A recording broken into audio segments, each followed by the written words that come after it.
Hello everyone, welcome to genius classes online study. दोस्तों, जैसा कि आप सभी जानते हैं, क्लास 12th मैथ्स का चैप्टर नंबर 3 आव्यूह मैट्राइसेस हम पढ़ रहे हैं और आज हमारी क्लास नंबर 23 है। इस क्लास में हम पढ़ेंगे आव्यूह की धनात्मक पूर्णांक घातों पर आधारित विशेष प्रकार के आव्यूह, special type of matrices based on positive integers power of a matrix. देखिए, इसकी पिछली वाली क्लास में हमने आव्यूह की धनात्मक पूर्णांक घातें ज्ञात करना सीखा था। जो इसके पहले वाली क्लास थी, मतलब हमने ए स्क्वायर, ए क्यू, ए की घात 4 ये सब निकालना सीखा था। अब हम क्या करने वाले हैं, ये जो हमने ए स्क्वायर, ए क्यू, ए की घात 4 निकालने सीखा था, इसी पर आधारित कुछ विशेष आव्यूह से आज आपका परिचय कराएंगे। देखिए, सपोज आप ए स्क्वायर निकालते हैं, कोई भी आव्यूह आपको दिया है ए और आप उसका स्क्वायर करते हैं और स्क्वायर करने पर आपको मिलता है आई मतलब इकाई आव्यूह मिलता है। तो ऐसा आव्यूह जिसका स्क्वायर करने पर इकाई आव्यूह आ जाता है वो कहलाता है दोस्तों प्रतिकेंद्रज आव्यूह।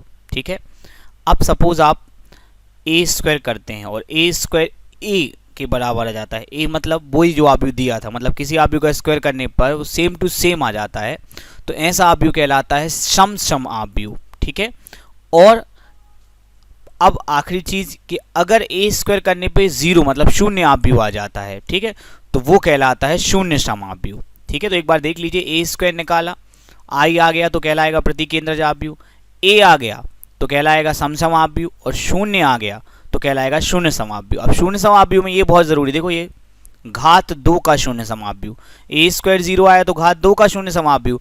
बाय चांस अगर ए क्यू आया होता शून्य आव्यूह, ए स्क्वायर नहीं आया तो अपन ए क्यू तक पहुंचे, तो ए क्यू अगर शून्य आ गया तो हम लिखते घात 3 का शून्य सम आव्यूह। बाय चांस ए क्यू भी नहीं आया तो हम ए की घात 4 निकालेंगे, फिर ए की घात 4 अगर आ गया शून्य आव्यूह तो हम लिखेंगे घात 4 का शून्य सम आव्यूह। ठीक है दोस्तों, कंसेप्ट नंबर 1 में हम पढ़ेंगे प्रतिकेंद्रज आव्यूह। प्रतिकेंद्रज आव्यूह को इंग्लिश में इनवॉल्यूटरी मैट्रिक्स कहते हैं। ये नाम ज़रूर याद रखिएगा कि कई बार हिंदी में भी इनवॉल्यूटरी आव्यूह ही लिखा आ जाता है, इसलिए ये नाम आप ज़रूर याद रखिएगा। ठीक है, तो कोई आव्यूह ए एक प्रतिकेंद्रज आव्यूह कहलाता है यदि ए स्क्वायर बराबर आपका आ जाए आई, ये जो मैंने आपको अभी बताया। ठीक है, अब इसके कुछ क्वेश्चंस कर लेते हैं हम। एक क्वेश्चन आपके सामने है, सिद्ध करिए कि आव्यूह ए जो कि है 4 -1 -4 3 0 -4 3 -1 -3, ये एक प्रतिकेंद्रज आव्यूह हमें सिद्ध करना है। इसलिए हम क्या करेंगे, ए स्क्वायर निकालेंगे ए इंटू ए। तो बस अब हमें ए का गुणा ए में करना है, तो चलिए गुणा शुरू करते हैं। पहली पंक्ति हम यहाँ पे उठाते हैं जो कि है 4 -1 -4। अब गुणा चालू करते हैं, पहले कॉलम में गुणा करेंगे 4 चौके 16 -1 का 3 में -3 -4 का 3 में -12। ठीक है दोस्तों, नेक्स्ट दूसरे कॉलम में गुणा करेंगे, सेकंड कॉलम में 4 का -1 में -4 -1 का 0 में 0 -4 का -1 में +4। ठीक है दोस्तों, अब गुणा करेंगे आप अगले कॉलम में जो कि है -4 -4 3 4 का -4 में -16 -1 का -4 में +4 -4 का -3 में +12। ठीक है, ये गुणा हो गया हमारा। अब अगली पंक्ति उठाएंगे जो कि है 3 0 -4। ठीक है, गुणा करेंगे पहले कॉलम में 3 चौके 12 0 × 3 0 -4 × 3 -12।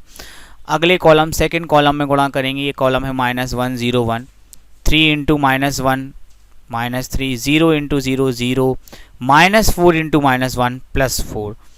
चलिए नेक्स्ट अगले कॉलम में गुणा करते हैं हम -4 -4 3 में 3 × -4 -12 0 × -4 0 -4 × -3 +12। ठीक है, चलिए ये वाला गुणा हो गया। लास्ट पंक्ति उठाएंगे जो कि है 3 -1 -3। गुणा कर लीजिए, 3 चौके 12 -3 और ये -9।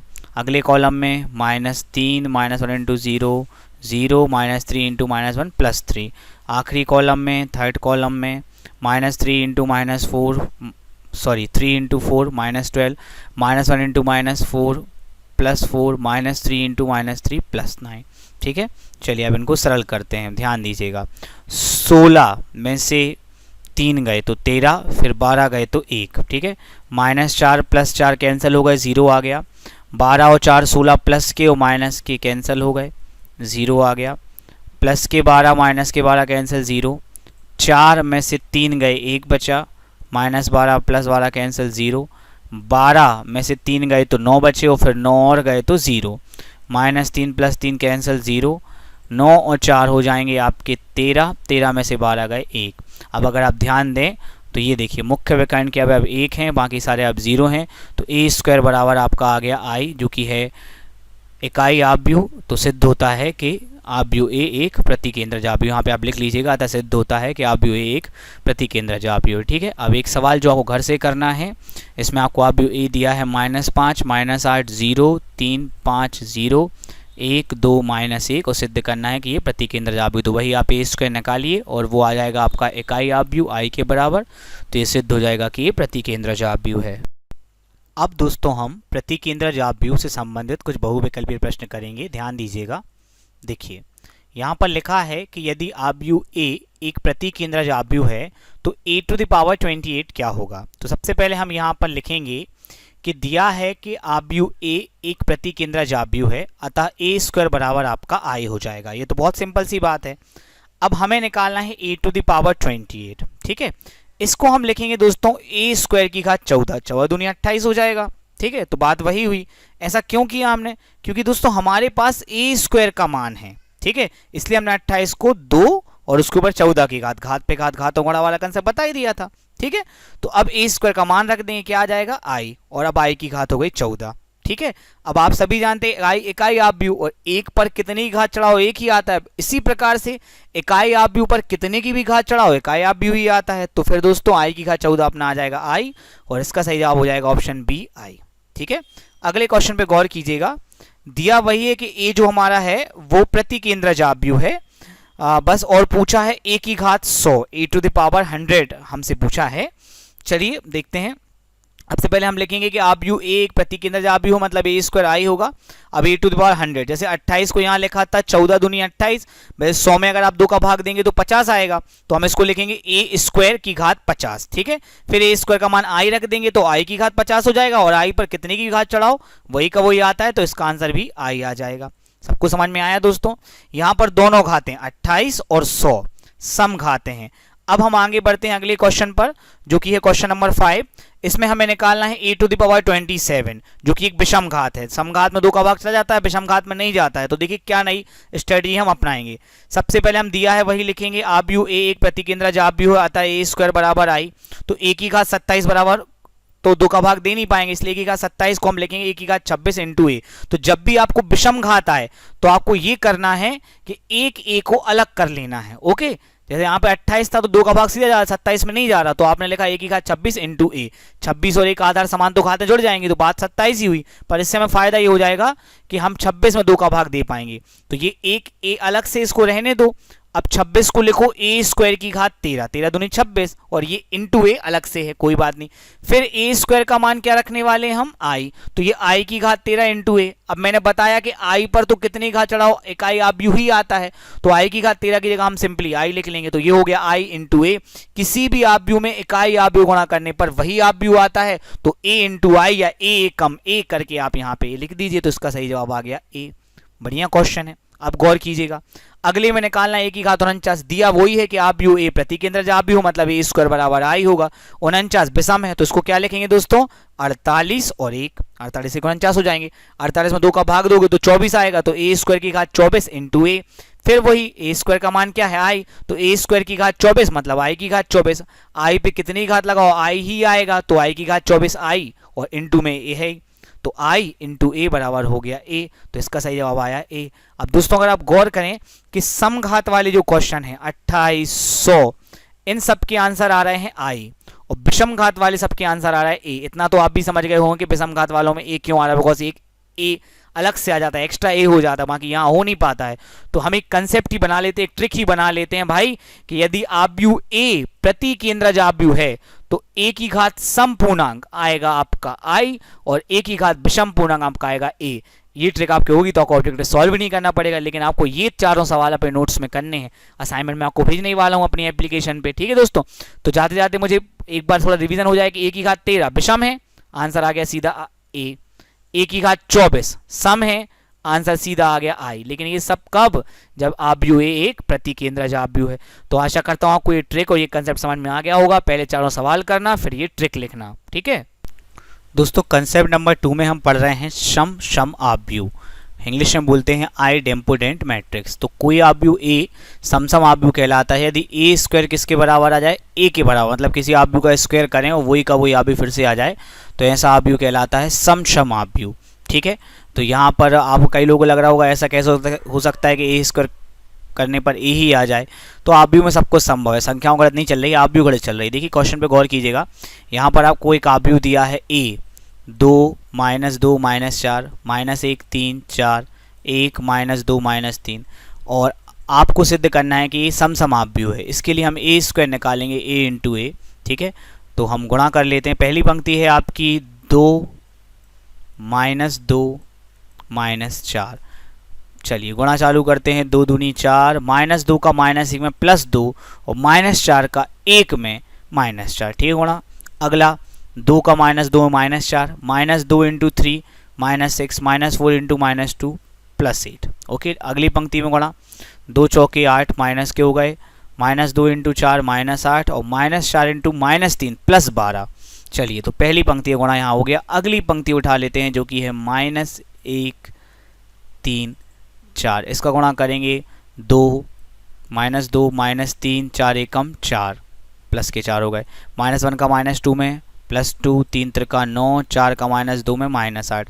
अगला गुणा -1 का -4 में +4 3 चौके 12 और 4 का -3 में -12, ठीक है दोस्तों। अगली पंक्ति उठा लेते हैं 1 -2 -3, 1 का 2 में 2 -2 का -1 में +2 -3 का 1 में -3।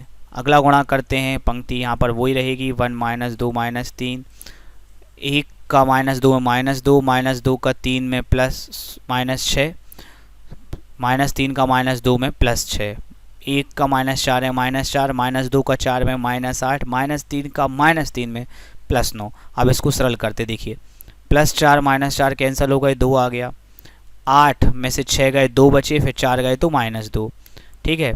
8 और 8 16 माइनस के हो जाएंगे, 12 में से जाएंगे तो -4। यहाँ गौर कीजिएगा, -2 -3 हो गए -5 और -5 + 4 हो गए -1, 9 और 2 11 में से 8 गए 3, 12 और 4 सॉरी +12 -12 कैंसिल हो गए, 4 बचा, 2 और 2 4 में से 3 गए 1 बचा, -6 + 6 कैंसिल हो गए -2 बचा, और यहाँ पे 8 4 12 और ये रहेंगे माइनस के, और -12 + 9 हो गया -3। अब गौर कर लीजिए आप इस आव्यूह पे, 2 -2 -4 2 -2 -4 -1 3 4 -1 3 4 1 -2 -3 1 -2 -3, ये तो a के बराबर है। तो यहाँ पर a स्क्वायर बराबर आपका आ गया a। तो इसके बाद आप लिख सकते हैं कहता सिद्ध होता है कि दिया गया आव्यूह एक समसम आव्यूह है। अगला क्वेश्चन है, यदि a और b दो वर्ग आव्यूह इस प्रकार से हैं कि ab बराबर a, इस क्वेश्चन में बहुत ध्यान दीजिएगा, बहुत टफ क्वेश्चन है, बच्चे बहुत गलती करते हैं इसमें, और ba बराबर b, तो सिद्ध करना है कि आव्यूह a और b समसम आव्यूह हैं। दिखने में शायद किसी को आसान लग रहा हो, पर है बहुत कहना चाहिए क्रिटिकल क्वेश्चन है, बहुत ध्यान से करना पड़ा, थोड़ी सी गलती और नंबर पूरे कट जाए। ध्यान दो, ए बी बराबर ए दिया है और बी ए बराबर बी दिया है, ठीक है। इसको समीकरण 1 दे देंगे, इसको समीकरण 2 दे देंगे। अब प्रथम भाग जो हम कर रहे हैं, सबसे पहले भाग में हम सिद्ध करें कि ए जो आपका आव्यूह है वो समसम आव्यूह है, ठीक है। ध्यान देना पूरा। सबसे पहले समीकरण 1 से ए बी बराबर ए है, देख लो, कोई दिक्कत इसमें स्टेप में। अब हम क्या करेंगे, मैंने देखिए यहाँ पे a और b की जगह एक कोष्टक बनाया, दिख रहा है आपको, क्यों? क्योंकि देखो यहाँ पे b का मान है ba, तो यहाँ लिखेंगे समीकरण 2 से b बराबर ba, और फिर मैं यहाँ b की जगह जो कोष्टक बनाया उसमें ba लिख दूंगा, ठीक है। अब देखो ये जो हमारे a b और a हैं, अभी मैंने कोष्टक अलग कर दिया। मैंने आपको सहचर्य नियम पढ़ाया था, जैसे मैंने आपको बताया था कि अगर b और c में कोष्टक लगाया गुणा के दौरान तो आप a और b में भी लगा सकते हो, गुणनफल सहचर्य नियम का पालन करता है, ठीक है। तो यहाँ पर हम क्या करेंगे कि ये जो कोष्टक b और a में लगा था, ये इसकी जगह हम a और b में लगा देंगे, ठीक है। चलो अब देखो समीकरण 1 से, ये दिख रहा है समीकरण 1 से ab बराबर क्या है a, तो हम यहाँ इस ab की जगह a लिख देंगे, तो a इंटू a बराबर a इंटू a हो गया a स्क्वायर बराबर a। तो ये सिद्ध हो गया कि a है एक समसम आव्यूह। तो देखिए बहुत क्रिटिकल होगा, आपको लगा ये मान यहाँ रखा वो मान वहाँ रखा, हम तो कंफ्यूज हो गए, नहीं। आप इस वीडियो को एक बार फिर से देखिए, स्लो करके देखिए, एक बार खुद से करिए तो आप ये बनेगा। आपको एक चांस और मिल रहा है समझने का द्वितीय भाग में। द्वितीय भाग में हमें सिद्ध करना है कि बी समसमापी हो। ठीक है, तो देखो हमने यहाँ पे क्या लिया था, समीकरण 1। अब हम समीकरण 1 नहीं लेंगे, अब हम समीकरण 2 लेंगे। समीकरण 2 से आपका बी ए बराबर बी है। ठीक है, यहाँ पे बी ए बराबर बी लिख दिया। अब हम क्या करेंगे, इस ए का मान रखेंगे। जैसे हमने यहाँ पे इस बी का मान रखा था कोष्टक में, वैसे यहाँ ए का मान रखेंगे। क्या है ए का मान, ए बी। ये देखिए समीकरण 1 से ए बराबर ए बी है, तो हम यहाँ ए की जगह ए बी रख देंगे। अब क्या करेंगे, अब लगाएंगे सहचरण नियम। मतलब ये जो कोष्टक हैं आपके, ये जो कोष्टक हैं ये ए बी में लगा है, तो अब हम इसको बी और ए में लगा देंगे। इसको हम सहचरण नियम बोलते हैं। ठीक है, चलो अगली स्टेप में क्या करने वाले, अगली स्टेप में हम समीकरण 2 से बी ए का मान रखने वाले हैं। बी ए का मान क्या है, बी है, रख दिए। चलो तो बी इंटू बी बराबर बी, तो बी इंटू बी हो गया बी स्क्वायर बराबर बी। जैसे बी स्क्वायर बराबर बी आ गया, सिद्ध हो गया कि आव्यूह भी एक सम आव्यूह है। तो आशा करता हूँ दोस्तों आपको ये सवाल समझ में आया होगा। प्लीज़ इसको एक या दो बार करके देखिए, तभी कोई फायदा होगा। अब आगे बढ़ते हैं दोस्तों, आपको बताते हैं एक क्वेश्चन जो उड़ीसा जी में आया है, EAMCET में भैया 1994 में आया है। यहाँ लिखा है ए और बी इस प्रकार के आव्यूह हैं कि ए बी बराबर ए है और बी ए बराबर बी है और दोनों परिभाषा, तो क्या सही है। तो अभी हमने पूरा सवाल ही कर लिया, ए बी बराबर ए और बी ए बराबर बी वाला। हमारा आएगा सी, ए स्क्वायर बराबर ए और बी स्क्वायर बराबर बी। अब आ गया है क्वेश्चन नंबर 4। इसमें लिखा है कि यदि आव्यूह ए समसम आव्यूह है तो ए की घात 100 हमें निकालनी है। अगर आपको याद हो कि अभी हमने प्रति केंद्रज आव्यूह की घात निकालने वाले सवाल किए थे, देखते हैं यहाँ क्या मज़ेदार चीज़ है। सबसे पहले हम लिखेंगे कि दिया है ए आव्यूह ए एक समसम आव्यूह है। इसका मतलब ये है कि ए स्क्वायर बराबर ए आएगा, यही मतलब होता है समसम आव्यूह का। तो हमें निकालना है ए टू द पावर 100। प्रति केंद्रज आव्यूह से बिल्कुल अलग तरीका है, यहाँ पे ध्यान जरूर देना है। देखिए हम क्या करेंगे, ए क्यूब निकालेंगे। ए क्यूब आपका आएगा ए स्क्वायर इंटू ए, बहुत नॉर्मल सी बात। लेकिन ए स्क्वायर का मान तो ए दिया है, तो हम इस ए स्क्वायर की जगह यहाँ पे ए लिख देंगे और इंटू में ए लिखा ही है, कोई दिक्कत। चलिए अब ए इंटू ए क्या हो गया, ए स्क्वायर, लेकिन ए स्क्वायर का मान तो ए दिया है, तो घुमा फिरा के ए क्यू तुम्हारा ए आ गया। समझ आया बच्चों।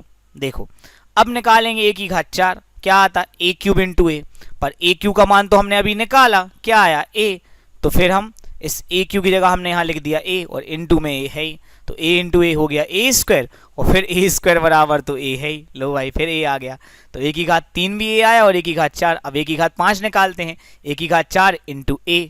ठीक है, फिर वही बात, ए की घात 4 का मान तो अभी निकाला हमने, क्या आया ए, तो ये ए की घात 4 इंटू ए की जगह ए इंटू ए हो गया, ए इंटू ए स्क्वायर है, तो ए स्क्वायर बराबर क्या आ गया ए। तो इतने सब करने से आपको एक बात तो समझ में आ गई होगी कि अगर ए एक समसम आव्यूह है और ए स्क्वायर बराबर ए आ रहा है, तो सिंपल सीधी सरल बात यह है कि हर घात, चाहे वो 3 की हो, चाहे 4 की हो, चाहे 5 की हो, चाहे 100 की हो, वो ए ही आएगी। तो कुल मिला के हम यहाँ से ये ट्रिक बनाते हैं कि यदि आव्यूह ए एक समसम आव्यूह है तो ए की घात प्रत्येक पूर्णांक, चाहे वो सम हो चाहे विषम हो, जैसा वहां कंसेप्ट था वैसा यहाँ नहीं है, यहाँ एकदम सरल है। ए की घात प्रत्येक पूर्णांक बराबर हमेशा ए, और ये कंसेप्ट आपको बहुत बहुत काम में आएगा दोस्तों। आशा करता हूँ कोई समझ में आ गया होगा। चलिए आगे बढ़ते हैं दोस्तों। कंसेप्ट नंबर 3 में हम पढ़ रहे हैं शून्य सम आव्यूह। इस कथन को ध्यान से पढ़िए। आव्यूह ए घात n का शून्य सम आव्यूह कहलाता है यदि a की घात n बराबर शून्य आव्यूह आ जाए। मतलब अगर a की घात 2 बराबर शून्य आव्यूह आ गया तो हम कहेंगे कि आव्यूह a 2 घात का शून्य सम आव्यूह है। ठीक है, अब मान लीजिए a की घात 2 नहीं आया शून्य आव्यूह, तो हम a की घात 3 निकालेंगे, a स्क्वायर इंटू ए करके। अब मान लीजिए वो शून्य आ गया, तो हम कहेंगे कि आव्यूह ए घात 3 का शून्य सम आव्यूह है। इसी प्रकार से यहाँ a की घात n शून्य आव्यूह आया है, तो हम कहेंगे आव्यूह ए घात n का शून्य सम आव्यूह है।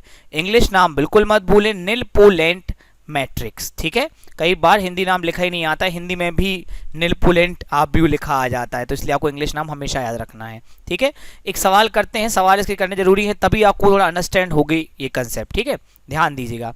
यहाँ पर एक आव्यूह दिया है 1 2 3 1 2 3 -1 -2 -3। सिद्ध करना है कि आव्यूह ए घात 2 का शून्य सम आव्यूह है।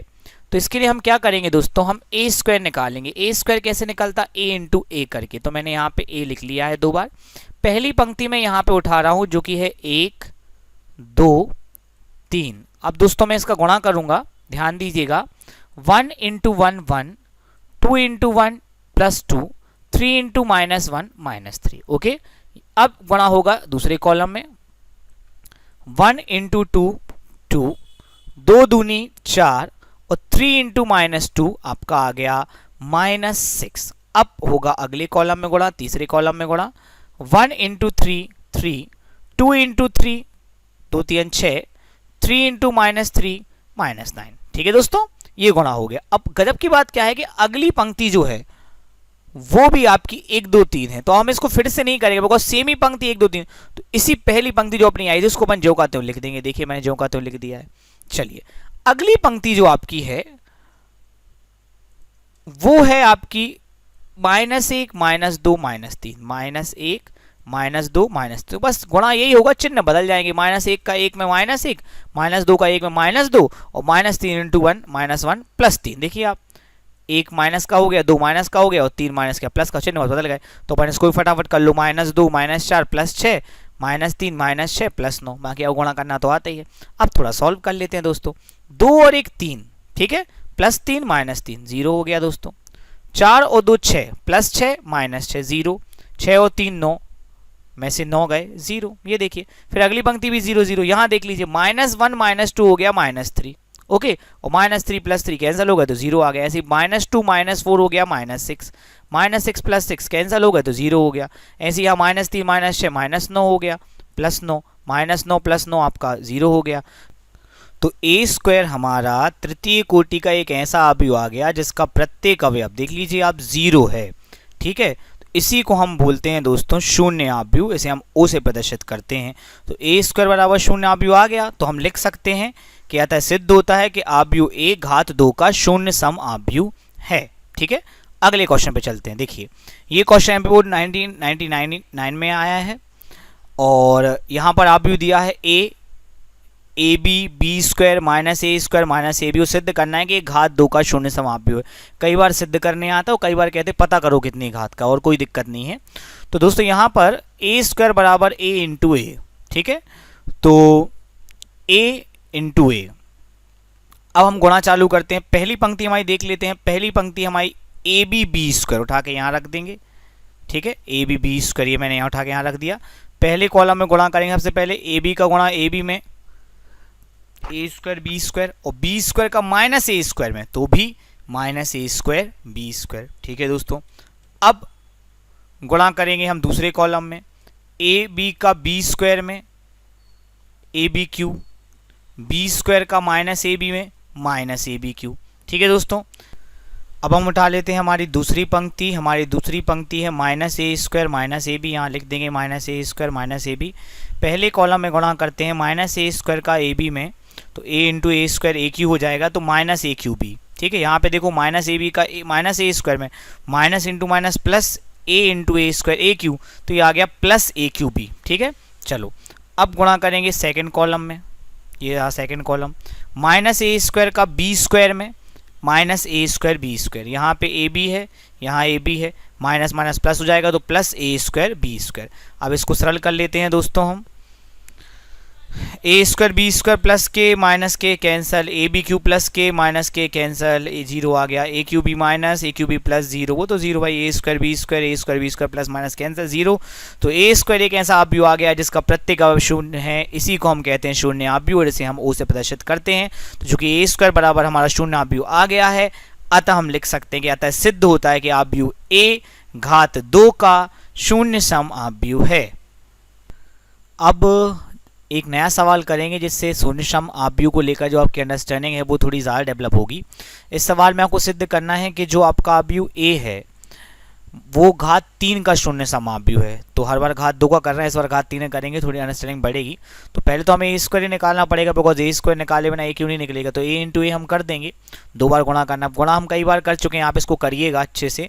मैं यहाँ पे लिख देता हूँ ताकि हमारा थोड़ा टाइम बचे। प्लीज़ आप इसको मिलाइएगा, इस लिखे लिखाए विश्वास मत कीजिएगा। ध्यान से सवाल जितनी प्रैक्टिस करेंगे उतना स्पीड बनेगी दोस्तों। ठीक है, चलिए इसको सॉल्व करते हैं हम थोड़ा सा। देखिए 5 और 1 6 में से 6 गए 0, 2 और 1 3 में से 3 गए 0, 6 और 3 9 में से 9 गए 0, 10 और 5 15 में से 12 गए 3, 4 और 5 9 में से 6 गए 3, 15 और 12 27 में से 18 गए 9, -5 -2 -7 +6 -1 हो गया, -2 -2 -4 +3 -1 हो गया, -6 -6 -12 +9 -3 हो गया। ये आ गया हमारा ए स्क्वायर। निकालना कोई बड़ी चीज़ तो है नहीं भाई।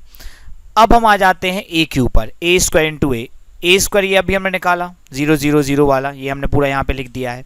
और ये अपना ए पुराना वाला है, इसका भी दोस्तों आप गुणा कीजिएगा।